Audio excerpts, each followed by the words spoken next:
مجموعة فيديوهات مختلفة جدا، بس رأيكم مهم في التعليقات. الراجل ده جاي راكب جرار بمقطورة، وفي طفل صغير اهو قدام حضراتكم، يعني هو مش شايف؟ امال هو سواق ازاي؟ لازم كل سواق يخلي باله. وبرضك اكتبوا رأيكم في التعليقات، رأيكم مهم جدا. تعالوا نشوف الفيديو اللي بعده. الفيديو دوت الراجل بتاع الملاكي جاي قطع الطريق مع ان في اشاره، وطبعا بتاع الموتوسيكل ده طريقه فجاي سريع، وللاسف حصل اللي حصل. رايكم مهم جدا لينا، واكتبوا لنا رايكم في التعليقات. تعال نشوف الفيديو اللي بعديه. في الفيديو دوت الراجل ده راح يعدي الطريق بسرعة، وجاي عربية سريعة جدا. طبعا العربية ملهاش ذنب، لان الراجل بيعدي الطريق وكانت فيها عربية مدارياه. ورأيكم مهم جدا لينا في التعليقات برضك. تعال نشوف الفيديو اللي بعده.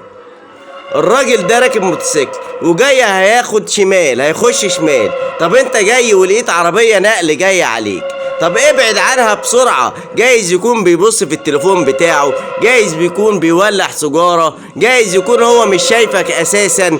فلازم يا جماعة نخلي بالنا، لان الموضوع ده بيتكرر كتير جدا ومحدش بياخد باله من المواضيع دي. وتعالوا نشوف الفيديو اللي بعديه. كذا مرة نقول يا جماعة الحريم ما تنفعش تركب عربيات. طبعا الست دي راحت للميكانيكي وصلح لها العربية. الميكانيكي بيقول لها روحي دوري العربية، راحت مدورة وعطت الغيار الاولاني وراحت دايسة بنزين، وده اسمه كلام؟ عشان كده الحريم ما تنفعش تركب عربيات. تعال نشوف الفيديو اللي بعديه. اما بالنسبة للفيديو دوت حضراتكم زي ما حضراتكم شايفين، عربية جاية سريعة وبتاع الموتوسيكل جاي سريع، والاتنين اتحيروا ناخد يمين ولا شمال، ودي كانت المشكلة. تعالوا نشوف الفيديو اللي بعديه. بالنسبة حضراتكم للفيديو دوت زي ما انتوا شايفين، ركزوا كويس في الطريق السريع اللي جاي هناك دوت. عربيات طبعا جاية سريعة. طبعا العربية اللي جاية عكس دي جت منين؟ العربية النقل دي اللي جاية عكس دي جت منين؟ هداية. المفروض ان العربيات كلها جاية في خط واحد. انت يا بتاع النقل جيت منين؟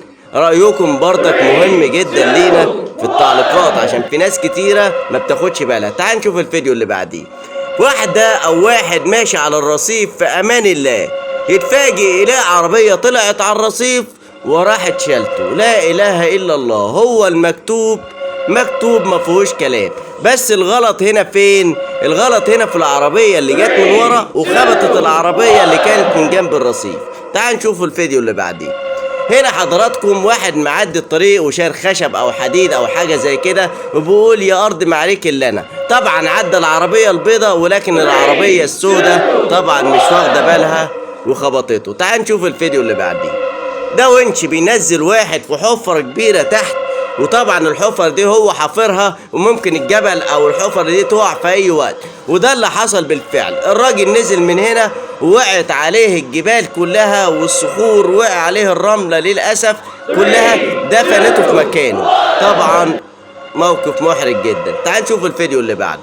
هنا حضراتكم زي ما انتم شايفين الميكروباص وقف عشان يعدي الراجل دوت، ولكن العربية النقل دخلت فيه، والموتوسيكل للأسف دخل في الميكروباص، وناس كانت هي الضحية بذنب ناس تاني.